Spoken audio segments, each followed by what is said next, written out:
Hello students, प्यारे बच्चों, एक बार और रेजोनेंस की तरफ से ये मेमोरी बेस्ड वीडियो सॉल्यूशन में आपका बहुत बहुत स्वागत है।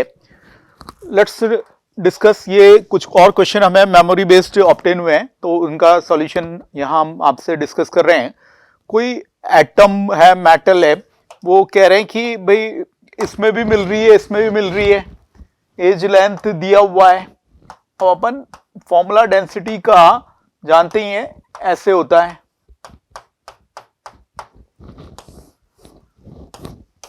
एंड वी ऑल्सो नो कि भाई ये सेम मेटल है, कांस्टेंट हो गया और एवोगैड्रो नंबर कांस्टेंट हो गया, तो D proportional to Z by A cube.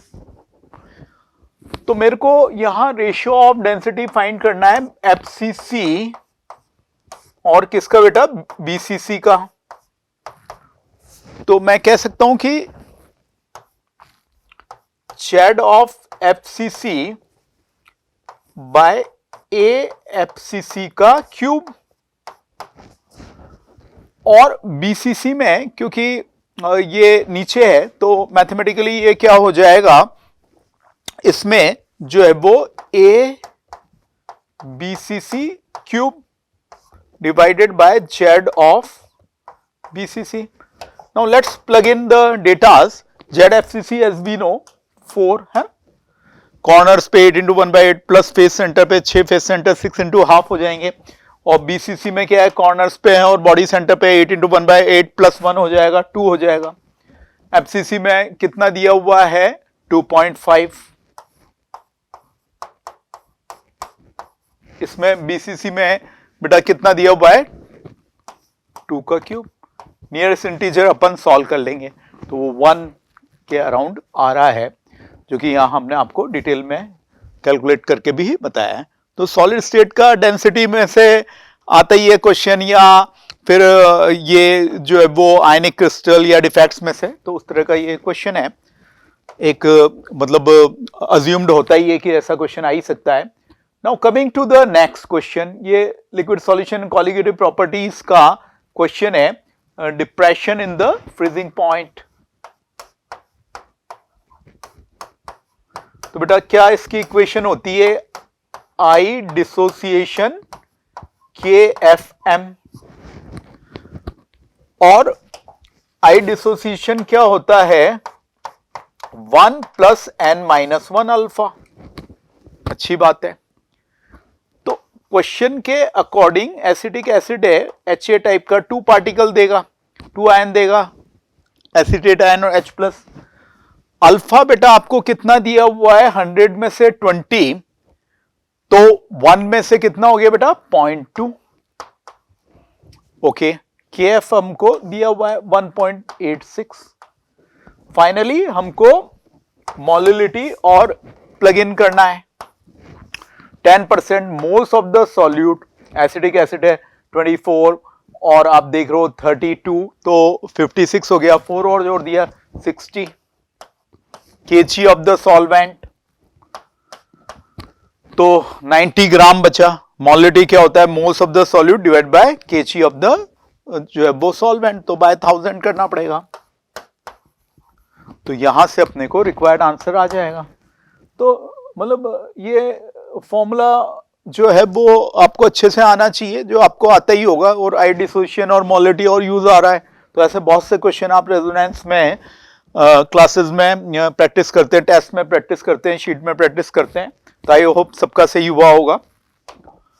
तो अराउंड इंटीजर आंसर देने रहेंगे, तो उस हिसाब से हमने इसका आंसर सेट किया है।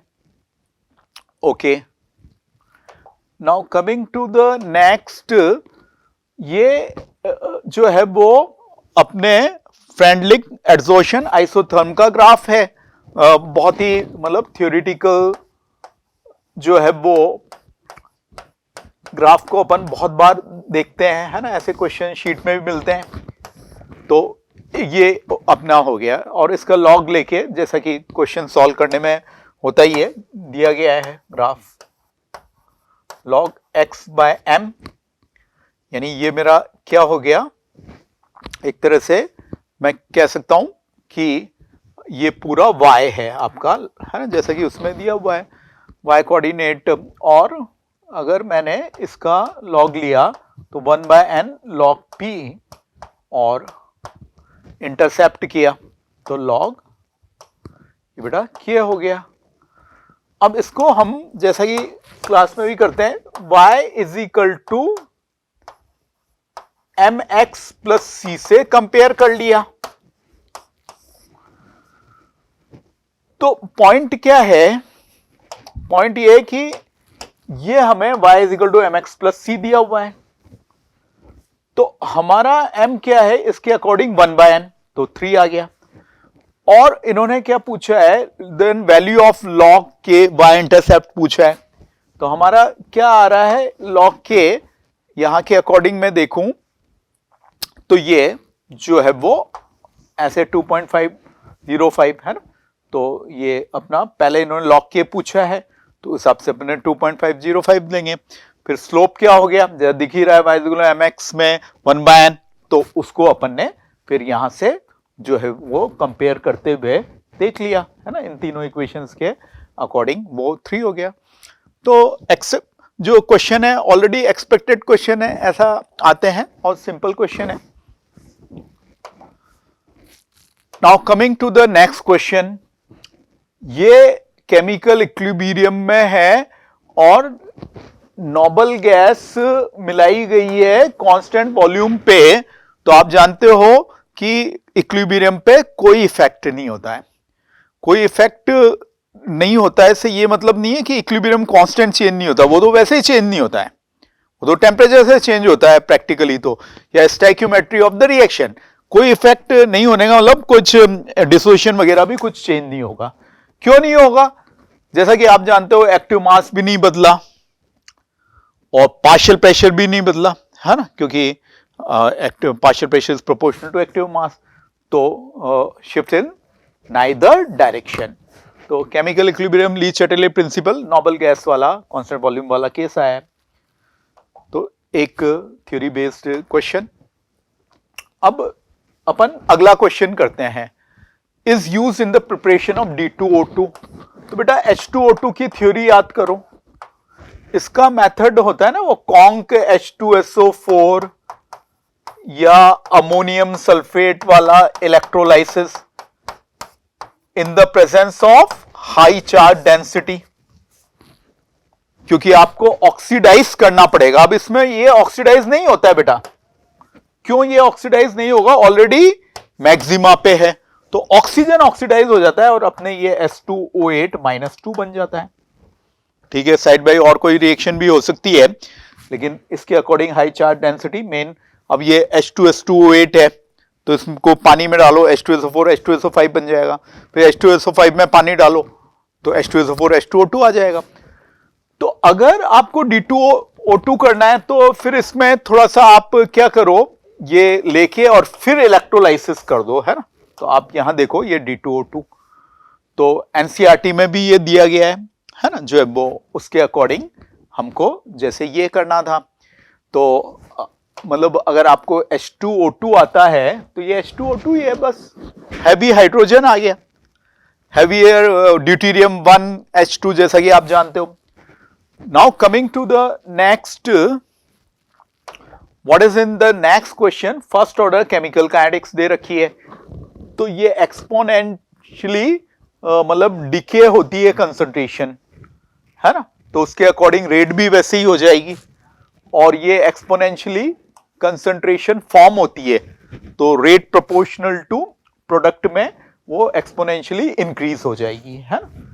तो एक्सपोनेंशियली वाले तो कोई भी नहीं दे रखे, वैसे भी जो है वो रिएक्टेंट कंसंट्रेशन तो टाइम जो है वो जैसे जैसे रिएक्शन आगे बढ़ती है तो क्या होती है, कम होती जाती है, डिक्रीज वाला है, एक्सपोनेंशियल इंक्रीज वाला है, कांस्टेंट वाला तो इसमें है नहीं, वो तो जीरो ऑर्डर केमिकल काइनेटिक्स में है कि रेट कंसंट्रेशन से इंडिपेंडेंट है। हाँ, कैटलिस्ट का तो कोई ऐसे इफेक्ट होता नहीं है, कैटलिस्ट तो कंसंट्रेशन अनचेंज ही मिल जाता है, और उसमें तो आपका क्या हो सकता है, मतलब ओवरऑल इन जनरल तो ये है, फिजिकल स्टेट कभी चेंज हो सकती है, पाउडर्ड हो सकता है, ऐसे हो सकता है, बाकी इन जनरल तो वो ही बेस्ट आंसर यहाँ जो ऑप्शन दिए गए हैं उनमें लगता है। तो फोर्थ इसमें हो जाएगा और जो है वो इस तरह से अपन इसको कर लेंगे। तो I wish you a very good luck. आज ये जेईई मेन जनवरी अटेम्प्ट अपना फिनिश हुआ, ऑल्दो आज फरवरी है लेकिन तो भी लास्ट पेपर है। तो आई होप सबने बहुत अच्छा किया होगा, बहुत अच्छे मार्क्स आए होंगे और अपना बेस्ट कैपेसिटी बेस्ट दिया होगा। तो I wish you a good luck, God bless you all.